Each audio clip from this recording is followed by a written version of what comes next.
תודה.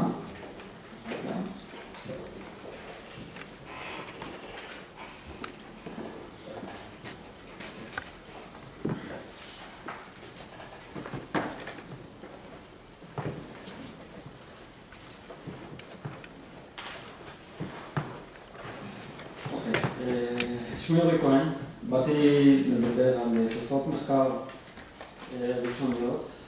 שהמחקר שלנו הוא שליטה בעזרת מחשבה על אבטר וירטואלי. כל זה נעשה בזמן אמת, אנחנו משתמשים ב-FMRI. אנחנו נראה עכשיו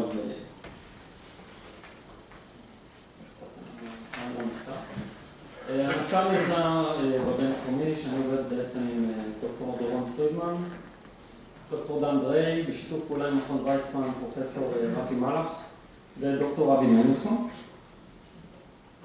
המחקר שלנו הוא בעצם מחקר BCI, שזה Brain Control Interface. בעצם ערוץ תקשורת ישיר בין המוח לאובייקט חיצוני. כאשר אנחנו משתמשים בסורק FMRI, הסורק עצמו מודד את זרימת הדם בעקבות פעילות נורמלית במוח. אנחנו רואים בתמונה בצד שמאל מכשיר FMRI טיפוסי, ובצד ימין אנחנו רואים חתך תלת-ממדי של המוח.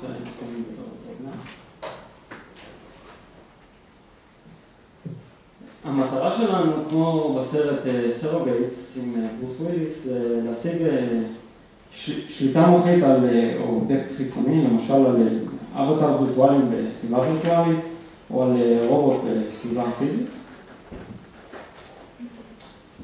נדבר טיפה על הניסוי, על מהלך הניסוי. בעצם אובייקט נבדק, נכנס למכונת FMRI, כמו שאנחנו רואים בתמונה שם.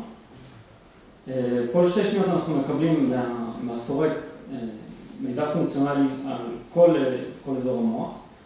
כאשר אנחנו נותנים הוראה לנבדק לחשוב על יד ימין או יד שמאל לסירוגין, בין לבין יש לו הפסקת מנוחה, ואנחנו חוזרים על זה שלילה.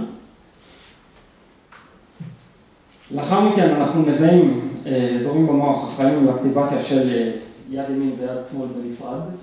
לאחר מכן אנחנו מזהים בצורה אוטומטית ובזמן אמת, שפה בעצם אנחנו שונים משאר המחקרים במדעי המוח, ואנחנו חוזים איזה יד נבדק חשב.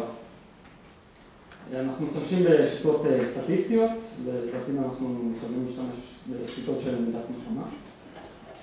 הנבדק מקבל פידבק ויזואלי בצורה של אבטר תלת-ממדי, שנמצא במכונת FMRI, והדמות הווירטואלית בעצם מזיזה את הידיים שלה לאחר שהנבדק עצמו חשב על הזזה של יד ימין או של יד שמאל.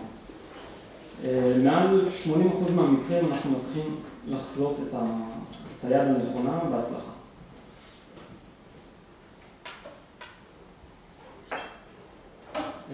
אנחנו נראה עכשיו סרט. בסרט בצד שמאל למעלה אנחנו רואים חתך תלת-ממדי של המוח. בעצם האזורים בכחול וכתום, זה האזורים המפרידים במחשבה בין דמיון של יד ימין ליד שמאל. כאשר בצד שמאל למטה אנחנו בעצם רואים את הנבדק שוכב במכונת FMRI. הנבדק עצמו לא יזיז את הידיים, רק תחשוב על הזזה של יד ימין ויד שמאל.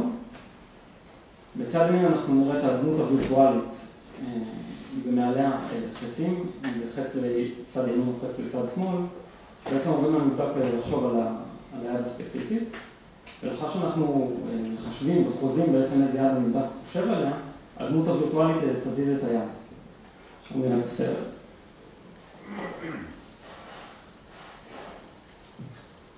אוקיי, הנבדק עכשיו יקבל הוראה לחשוב על יד שמאל, ועוד שנייה אנחנו נראה בעיגול שהוא בעצם היד השמאלית של הדמות הווירטואליזציה. עכשיו היא תהיה תקופת מנוחה של כמה שניות, ולאחר מכן הנבדק יקבל הוראה לחשוב על יד ימין, וכמובן שיד ימין תזוז. כן, אבל זה יד ימין של הנבדק עצמו. וכמובן תודה חלק. כמו שאתם רואים, הצלחנו לעשות את זה בצורה מאוד טובה. הנה הפעם האחרונה שלנו זה יסתיים. וזהו, תודה.